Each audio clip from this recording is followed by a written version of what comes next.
ஸ்தோத்திரம். ஹல்லேலூயா. கர்த்தருடைய பரிசுத்த நாமம் மகிமைப்படுவதாக. இந்த நாளிலும் கூட நாம் ஆதியாகமம் புஸ்தகம் 30ஆம் அதிகாரம் அதனுடைய 1வது வசனத்தை நாம் தியான பகுதியாக நாம் தியானிக்கும்படி எடுத்துக்கொண்டோம். இந்த வசனத்துக்கு முன்பாக நாம் கண்களை மூடி ஜெபிப்போமா. அன்பின் பரலோக பிதாவே, ஆசீர்வதிக்கப்பட்ட இந்த நல்ல வேளையிலும் கர்த்தருடைய நாமத்தை மகிமைப்படுத்தவும் உடைய வார்த்தையை தியானிக்கவும் அப்பா நீ தந்த கிருபைக்காக உமக்கு நன்றி செலுத்துகிறோம். உடைய பாதம் தாழ்த்துகிறோம் ஏசப்பா. உடைய பாதத்தில் ஒப்பு கொடுக்கிறோம். பரிசுத்த ஆவியானவரே, நீர் இடைவிடும், நீர் எங்களோடு பேசும், நாங்கள் கேட்கிறோம். அதன்படி ஆண்டவரை நாங்கள் நடக்க கிருபை தாரும். ஏசன்ப நாமத்தில் கேட்கிறோம் ஜீவன் உள்ள நல்ல பிதாவே, ஆமீன். ஹல்லேலூயா, ஹல்லேலூயா. ஆதியாகமம் 30ஆம் அதிகாரம் அதனுடைய 1வது வசனம். ராகேல் தான் யோசேப்புக்கு பிள்ளைகளை பெறாததை கண்டு தன் சகோதரியின் மேல் பொறாமை கொண்டு யாக்கோப்பை நோக்கி, எனக்கு பிள்ளை கொடும், இல்லாவிட்டால் நான் சாகிறேன். கர்த்தருடைய பிரியமானவர்களே, இந்த நாளிலும் கூட நாம் பெண்கள் பகுதியாக நாம் தியானித்து கொண்டிருக்கிற அந்த வேத பகுதியிலே நம் ராகேலை குறித்து இந்த நாட்களிலே நாம் தியானிக்கும்படியாய் தேவன் தந்த கிருபைக்காய் ஸ்தோத்திரம். இந்த இடத்துல ராகேல் தன்னுடைய புருஷனாரை நோக்கி, எனக்கு பிள்ளை கொடும் என்று சொல்லி அவள் கேட்கிறார். நாம் வாசித்தோம். கடந்த நாட்களில் இந்த வசனத்தை நாம் தியானித்தோம், அந்த வார்த்தையை தியானித்தோம். அவள் ஆண்டவருடைய சமூகத்தில் அவள் கதறின, கெஞ்சின, ராகேலுடைய பெருமூச்சு, எனக்கு எப்படியாகிலும் ஒரு பிள்ளையை கொடும் என்று சொல்லுகிறார்.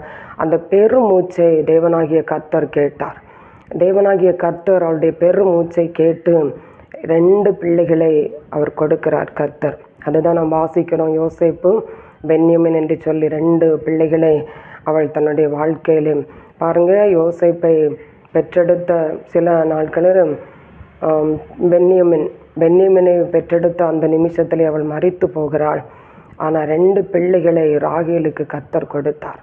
அந்த பெருமூச்சு, ராகேலுடைய அந்த பெருமூச்சு 2 அருமையான 2 பிள்ளைகளை பாருங்க. யோசேப்பை குறித்து நாம் நன்றாக அறிந்திருக்கிறோம்.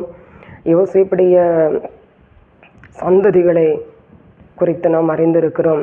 ஆனால் அவளுடைய அந்த பெருமூச்சு எவ்வளவு பெரிய ஆசீர்வாதத்தை கொண்டு வந்ததென்று பாருங்க. அதே போல் அந்த பென்யமினை அவள் பெற்றெடுக்கும் போது அவளுடைய மரண காலம்.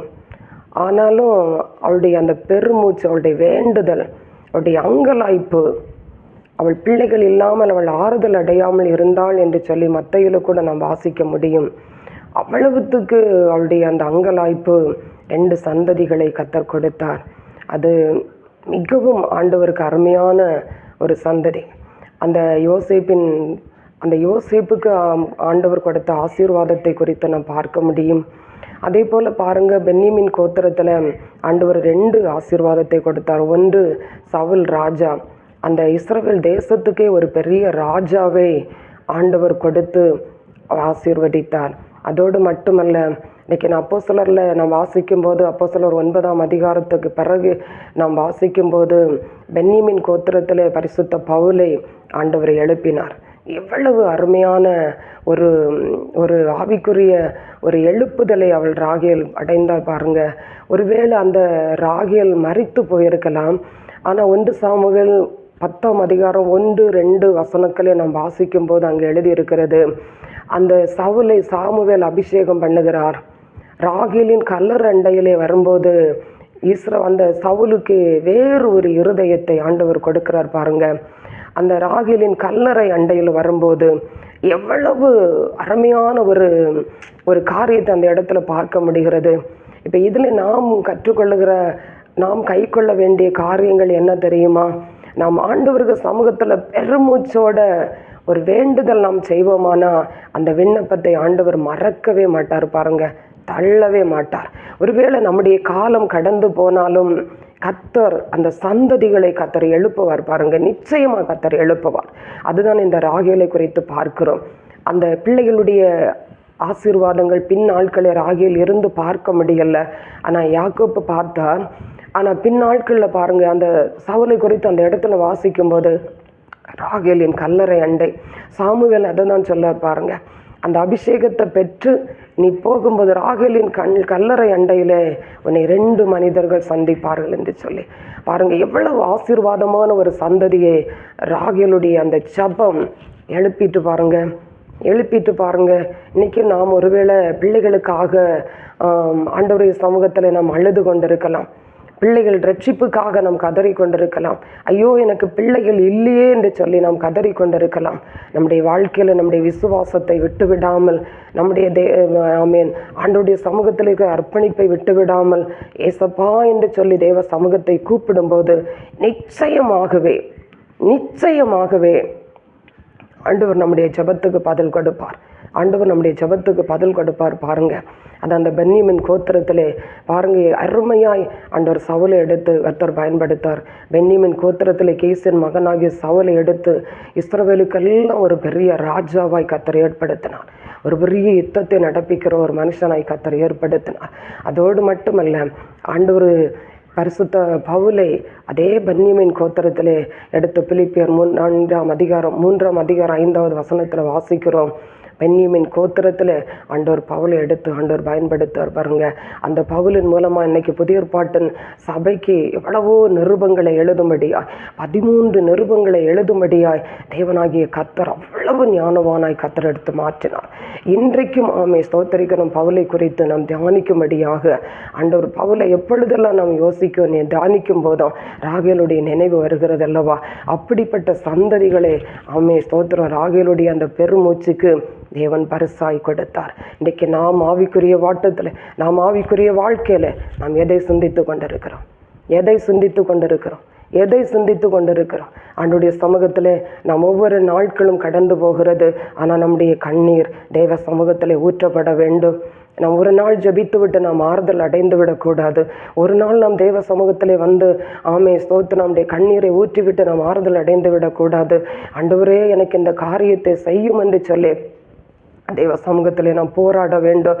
எரேமியா 31:15வது வசனம் சொல்லுகிறது, ராகேல் தன் பிள்ளைகள் இல்லாமல் அவள் ஆறுதல் அடையாதிருந்தாள் என்று சொல்லி. அப்போ அவளுக்கு ஆறுதல் இல்லை. எப்படியாகிலும் என் சந்ததி, என் கற்பத்தில் ஒரு சந்ததி பிறக்கணும் என்று சொல்லுகிற ஒரு பாரம் அவளுக்குள்ளே இருந்ததை பாருங்க. ஆண்டுடைய சமூகத்திலே நாம் நிச்சயமாய் நம்முடைய இருதயத்தை தேவ சமூகத்திலே ஊற்றும்போது விளம்பரம் 2ஆம் அதிகாரம் 19வது வசனத்தின்படி ஆண்டவர் நிச்சயமாய் நம்முடைய கண்ணீரை அவர் கேட்பார். எரேமியா 21:7வது வசனத்தில் நாம் வாசிக்கிற நம்முடைய இருதயம் இழகி தேவ சமூகத்தில் நம்முடைய இருதயத்தை நாம் ஊற்றும்போது நிச்சயமாய் ஆண்டவர் நம்முடைய விண்ணப்பத்தை கேட்பார். எசேக்கியேல் 9ஆம் அதிகாரத்தில் 5வது வசனம் அதுதான் நமக்கு சொல்லுகிறது. இந்த நாட்களிலே நாம் மௌனமாய் இருக்கவே கூடாது. இந்த நாட்களிலே நாம் மௌனமாக இருந்தால் ரட்சிப்பு இன்னொருவர் வழியாக கட்டாயம் ரட்சிப்பு வரும். தேவன் நிர்ணயித்த ரட்சிப்பு ஆண்டவர் வரும். ஆண்டவர் மரணத்தில் ஊன்றி அநேகரை அவர் பங்காய் கொடுப்பேன். ஏசாயா 53 நம்ம அது கடைசி வசனத்தில் வாசிக்கிறோம். நிச்சயமாய் ஆண்டவராகிய இயேசு கிறிஸ்துவை பரிசாய் அவர் நமக்கு தந்திருக்கிறார் என்றால் அவர் ரட்சிப்பு கட்டாயம் வரும். ஆனால் அதற்கு உங்களையும் என்னையும் தேவனாகிய கர்த்தர் எடுத்து பயன்படுத்துவதற்கு அவர் சித்தமுள்ளவராயிருக்கிறார். என் பிள்ளைகள் தரப்பில் நிற்க மாட்டார்களா? என் பிள்ளைகள் ஸ்தோத்திரம் இந்த ஆவிக்குரிய ஒரு யுத்தத்திலே என் பிள்ளைகள் பங்கடைய மாட்டார்களா என்று சொல்லி ஆண்டவர் எதிர்பார்த்து கொண்டிருக்கிறார். நல்ல சோர்ந்து போகாமல் நீங்கள் எப்பொழுதும் செபியுங்கள் என்று சொல்லி ஆண்டவர் லூக்கா 18:1 நமக்கு கற்று தந்திருக்கிறார். அதனால் அந்த ஆயுதத்தை நாம் தரித்து கொண்டு சோர்ந்து போகாமல் தேவ சமூகத்திலே நாம் நிற்போம். நம்முடைய குடும்பம் ரட்சிக்கப்பட வேண்டும். எவ்வளவுதான் கோடியை நான் சம்பாதித்திருந்தாலும் ஒரு மனிதன் ரட்சிக்கப்படலைன்னா அவனுடைய வாழ்க்கையில் ஒன்றுமில்லை. ஒருவேளை இந்த உலகம் வாழ்த்தலாம், நல்லா சம்பாதித்தான், வீடை கட்டினான், காரை வாங்கினான், எல்லாத்தையும் செய்தான் என்று சொல்லி உலகம் வாழ்த்தலாம் பாருங்க. ஆனால் ஆண்டவருடைய சமூகம் நம்மளை வாழ்த்தாது, அவருடைய பிரசன்னம் நம்மை வாழ்த்தாது. நாம் இந்த உலகத்தை விட்டு கடந்து போகும்போது சூன்யமாகவே தான் கடந்து போக வேண்டும். அதனால் ஆண்டவருடைய சமூகத்தில் நாம் உலகத்தை வாழ்ந்திருந்த ஒரு சம்பிரதாயமாய் வாழ்ந்திருந்த ஒரு ஐஸ்வர்யவானை நாம் பார்க்கிறோம் பாருங்க. அப்படிப்பட்ட ஒரு வாழ்க்கைக்கு தேவன் நம்மளை அழைக்கல. இந்த உலகத்திலையும் ஒரு நிச்சயத்தோட, நம் மறுமையிலையும் ஒரு நிச்சயத்தோட நாம் வாழ வேண்டும் என்கிறது தேவன் விரும்புகிறார். அதனால் இந்த கொடுக்கப்பட்ட இந்த நாட்களிலே தேவனுக்காக நாம் நிற்போம். தேவனுக்காக ஒரு ஆவிக்குரிய சந்ததியை நாம் எழுப்புவோம். அதற்காக நாம் அந்தரங்கத்தில் ஆண்டவரை நோக்கி கூப்பிடுவோம். நிச்சயமாய் கர்த்தர் வெளியரங்காய் பதில் பதிலளிப்பார். ராகேலின் பெருமூச்சை கர்த்தர் கேட்டார், 2 சந்ததிகளை கொடுத்தார். இன்றைக்கு தேசத்தில் படர்ந்து நிற்கிறது பாருங்க, தேசத்தில் படர்ந்து ஓங்கி கொண்டிருக்கிறது. இஸ்ரவேலின் ஜனங்களை ஆளுகிற ஒரு தலைவனாக சவுலை ஏற்படுத்தினார். ஆனால் அந்த இஸ்ரவேல் கோத்திரத்துக்குள்ளிருந்து ஒரு இரட்சகனை கர்த்தர் எழுப்பினார். தான் அப்போஸ்தலனாகிய பவுல். அப்படிப்பட்டதான இவ்வளவு பெரிய ஆசீர்வாதத்தை கொண்டு வந்த தேவன் நம்முடைய ஜெபத்திற்கு அவர் ஆத்துமாக்களை எழுப்ப மாட்டாரா? ஒரு ஆவிக்குரிய சந்ததியை பெற்றெடுப்போம், ஆண்டவருக்காக நிற்போம். இறுதி வரையிலும் எபேசியர் 6ஆம் அதிகாரம் 10வது வசனத்திலிருந்து 17வது வசனம் வரையிலும் பிடித்து கொண்டு ஆண்டவருடைய சர்வாயுத வர்க்கத்தை தரித்து கொள்ளுவோம். நிச்சயமாய் கர்த்தர் நம் மூலமாய் மகிமைப்படுவார். கண்களை மூடி ஜெபிப்போமா? அப்பா பிதாவே, உம்முடைய வார்த்தைகளுக்காக நன்றி தகப்பனே. உம்முடைய வார்த்தைகளுக்காக நன்றி, உம்முடைய வார்த்தைகளுக்காக நன்றி, உம்முடைய வார்த்தைகளுக்காக நன்றி, உம்முடைய வார்த்தைகளுக்காக நன்றி. பரிசுத்த ஆவியானவர் இந்த வார்த்தைகளை ஒவ்வொருவர் மூலம் கர்த்தர் இடைபட வேண்டும் என்று ஜெபிக்கிறோம். இந்த வேதாகமத்தில் ஆண்டவரை எழுதப்பட்ட ஒவ்வொரு வார்த்தைகளும் பின் சந்ததிகளுக்கு என்று எழுதியிருக்கீங்கப்பா.